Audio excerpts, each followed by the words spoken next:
The night Varro found out, he called off the deal. Not the girl. The deal. That's how you knew it was serious.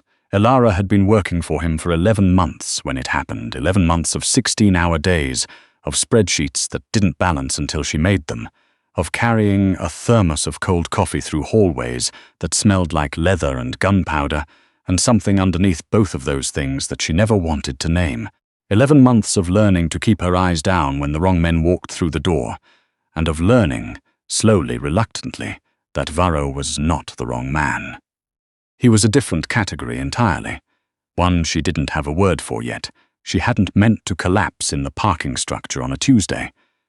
It just happened. One moment she was walking to her car, heels clicking on the concrete, bag over her shoulder, thinking about the discrepancy in the Harwick account that she still hadn't resolved, and then the lights went sideways, and then the floor came up.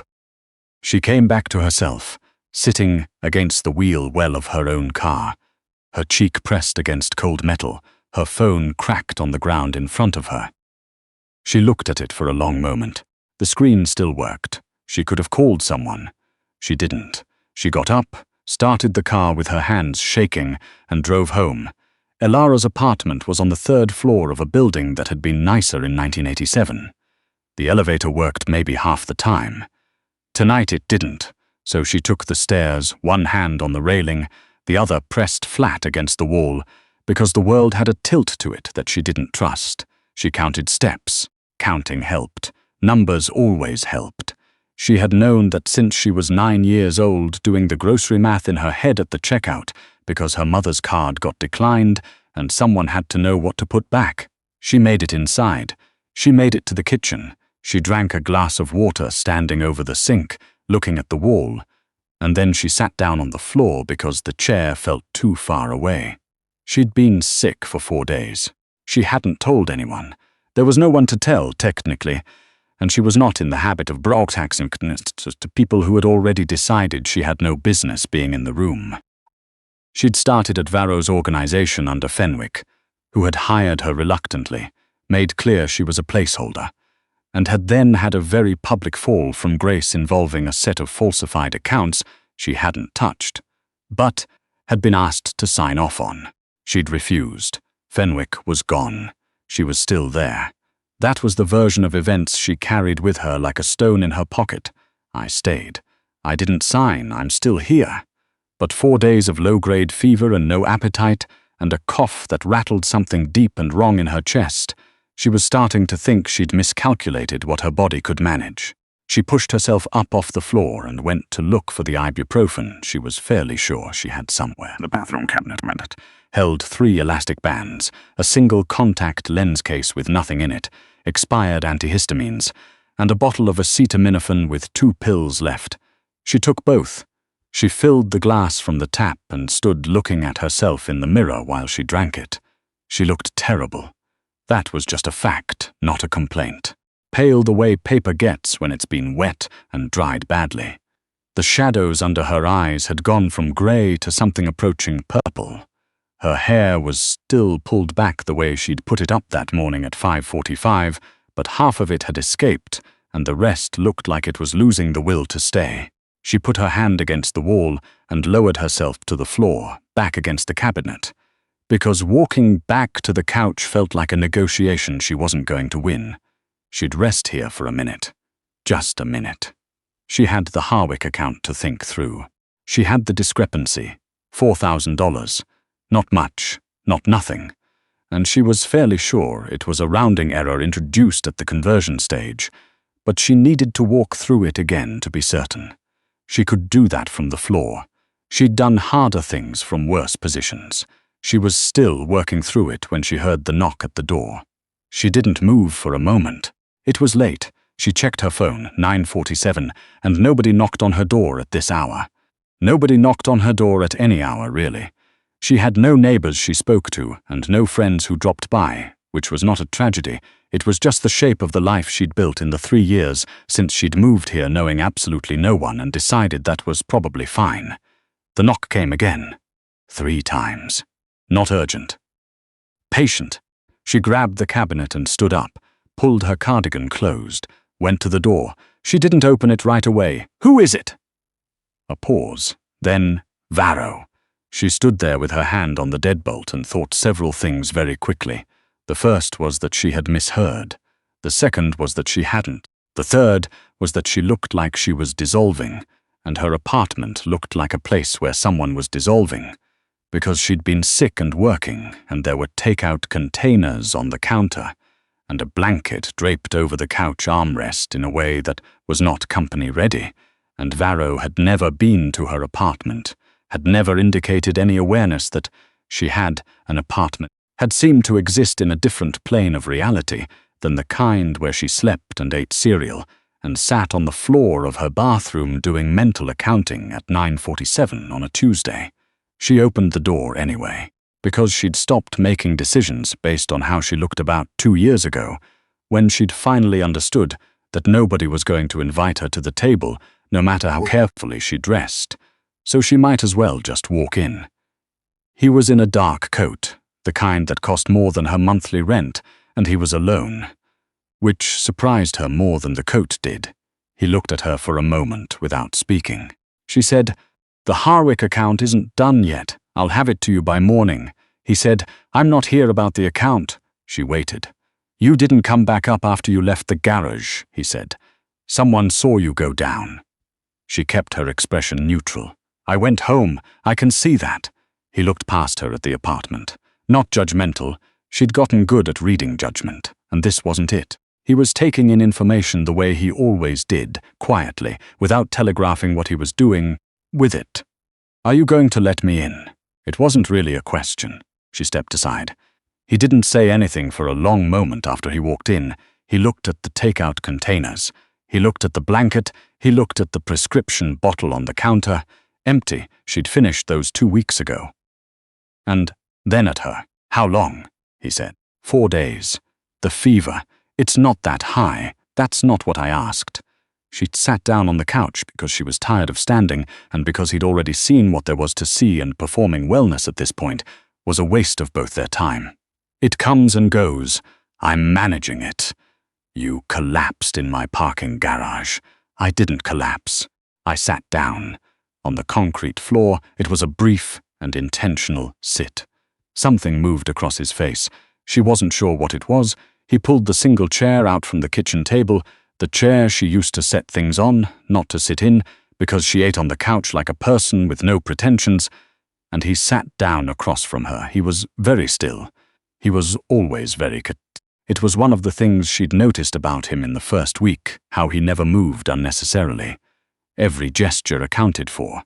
Nothing wasted. "When did you last eat?" he said. "Today." "What?" She thought about it. Part of something. He looked at her for another moment, and then he stood up and went to her kitchen. She turned on the couch to watch him. He opened her fridge. She almost said something, almost told him there wasn't much, but he could see that for himself, and then he opened the cupboards.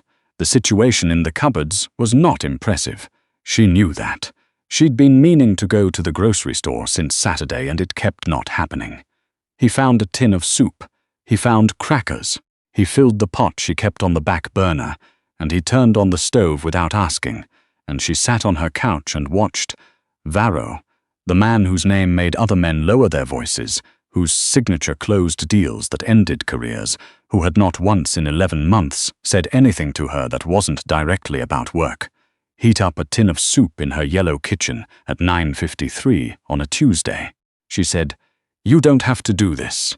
He didn't answer. "I'm fine," she said. You were going to sit on the bathroom floor until you felt better enough to keep working," he said, not turning around.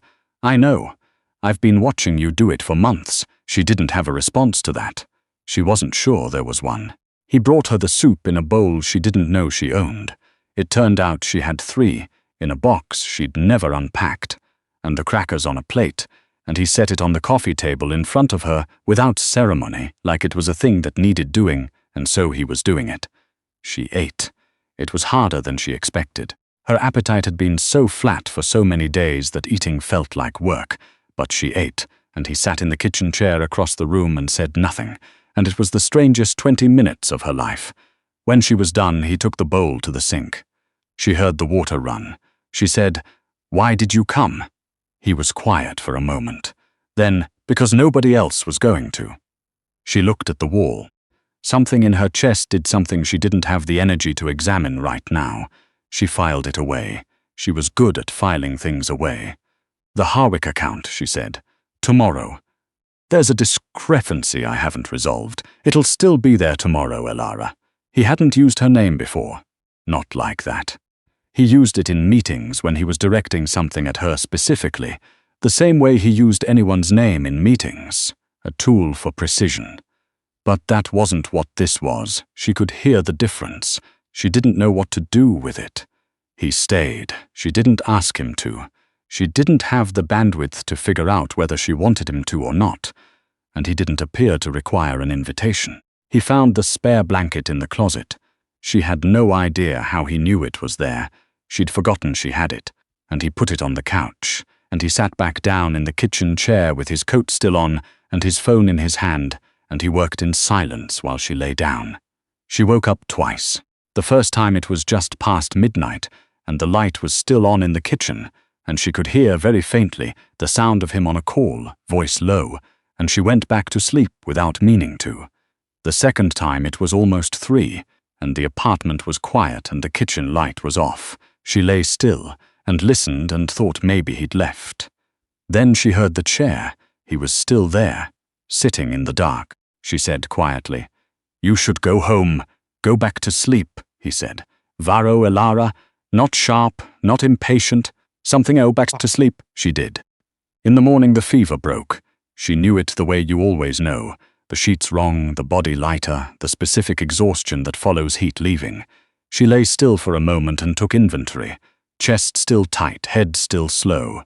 But the tilt was gone from the world. She could think in straight lines again. She got up carefully and went to the kitchen.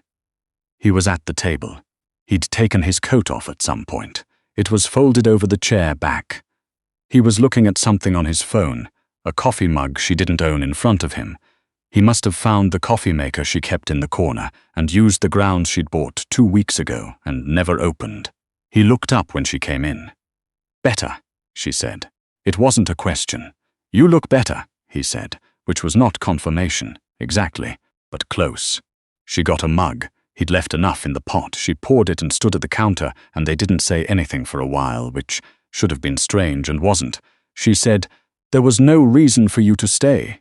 I know. It wasn't." She stopped, started again. "It wasn't your obligation. I wasn't asking for anything." "I know that too." He put the phone down. He looked at her with that same still attention he brought to every problem he decided was worth his time. That was part of the problem. She turned her mug in her hands. The apartment was grey-lit, early, the kind of morning that hadn't decided what it wanted to be. She could hear traffic starting on the street below. "I've been watching you work," he said. "Since Fenwick, what you did with those accounts, I didn't do anything with them. That's the point. Exactly." He paused. "Every person I had in that role before you would have signed, Fenwick made it very easy to sign. You didn't." He looked at her.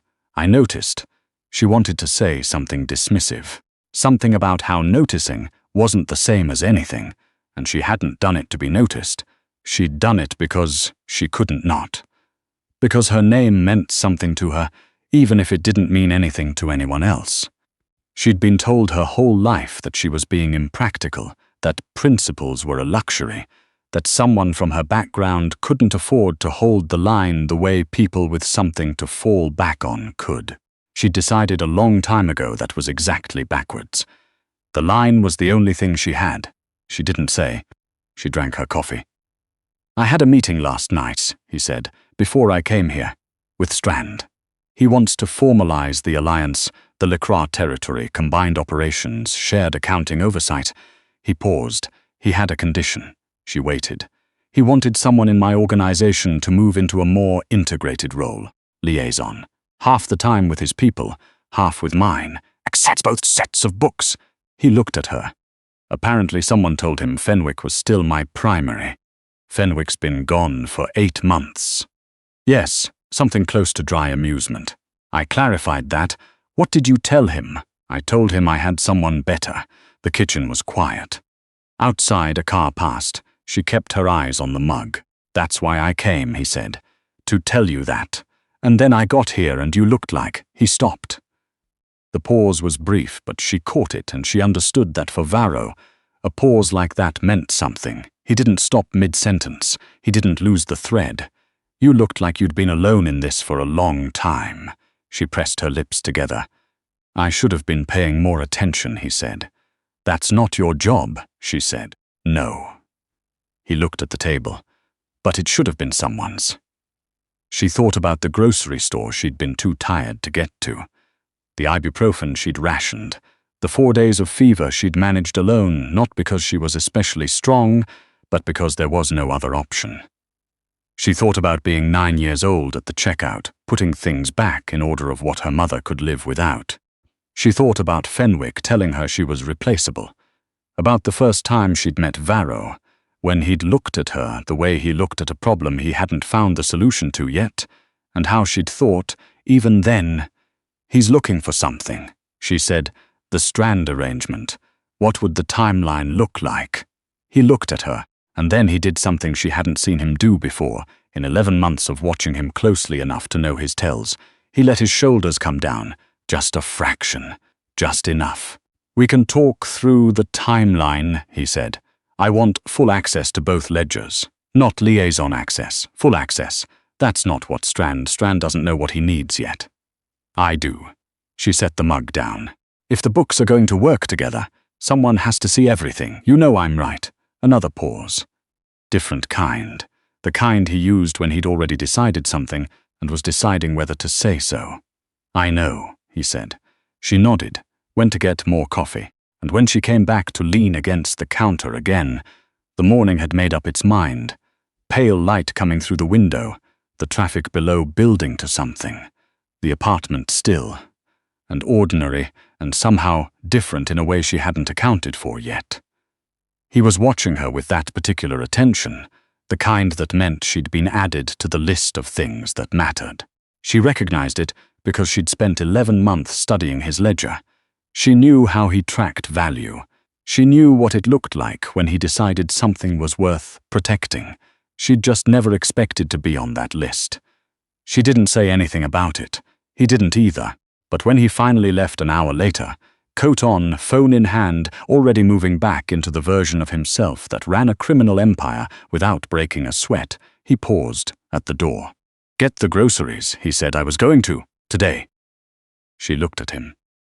"Are you giving me instructions about my grocery schedule? Consider it a business concern," he said. "I need you functional." She raised her eyebrows. Something shifted in his expression. Not a smile. She wasn't sure he did those exactly, but the closest approximation she'd seen. "I'll have someone bring food over," he said. "Until you can go yourself." "That's not. It's already done." He looked at her for one more moment, the way he'd looked at her the whole morning, like he was recalculating something. "The Strand meeting is Thursday. I'll have the documents ready by tomorrow. I'll review them tonight. You'll rest tonight. I'll rest and review." Another almost something on his face. He opened the door. "Varro," she said. He stopped. She held the mug in both hands and looked at him across the small, ordinary width of her small, ordinary apartment, and she thought, 11 months, and she'd been wrong about the category. He wasn't something she didn't have a word for. She just hadn't been looking at the right words. "Thank you," she said, "for last night." He looked at her for a long moment. "Don't do it again," he said. "Don't do what? Disappear into it," he said. "Whatever's wrong, don't just—" He stopped. Tried again. "You don't have to manage everything alone." She wanted to tell him that wasn't how it worked, that she'd been managing alone since she was old enough to understand that no one was coming, that it wasn't a habit she could just put down, but she was also tired and the fever was gone, and the morning light was doing something honest to the room. "I'll think about it," she said. He nodded once and left. She stood in the kitchen for a long time after she heard his footsteps go down the hall. She finished her coffee. She looked at the window, at the street below, at the specific grey of a Canadian morning that has decided to become something better. Then she went to get her laptop, and she found the Harwick account, and she found the discrepancy, a rounding error. exactly as she'd suspected, introduced at the conversion stage, and she fixed it. Clean, balanced, every number in its place. She sent it to him at 8:43 in the morning with no message attached, just the file, because that was the language she had, and he would understand it. His reply came back in 4 minutes. Good. 1 word. But she was starting to understand that with Varro, 1 word could hold a lot.